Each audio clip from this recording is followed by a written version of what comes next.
Jubilee hills assembly हल्के के इरागड्डा division में ज़िमनी इंतखाब के मौके पर बीआरएस पार्टी का एक प्रोग्राम मुनक़द हुआ। इस मौके पर इरागड्डा डिवीजन के incharge Gousuddin, corporator Allahpur, general secretary Sharif Qureshi, senior रहनुमा मोहम्मद अजीम, सैयद रसूल और इरागड्डा विमेन इंचार्ज नसीम खातून ने शिरकत की। इस प्रोग्राम में मुकर्ररीन ने कारकुनों से अपील की है कि वो ज़िमनी इंतखाब के लिए मेहनत करें और घर घर जाकर मुहिम चलाएं।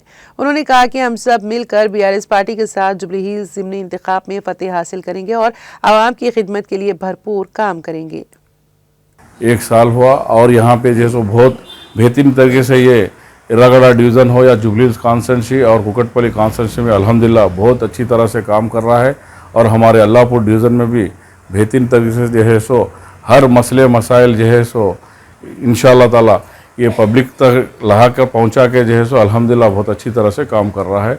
और मैं आज जो है सो जुबली हिल्स कॉन्स्टिट्यूंसी बीआरएस पार्टी की तरफ से आज इरागड्डा डिवीज़न में मैं यहाँ पे आकर हमारे जितने भी जो है सो 6 बूथों के जो है सो बूथ साई के कॉन्वीनर्स है इन सबसे जो है सो मुलाकात करके आज जो है सो मैं मीटिंग किया हूँ। इंशाअल्लाह हम जल्द से जल्द जो है सो पब्लिक में निकलेंगे।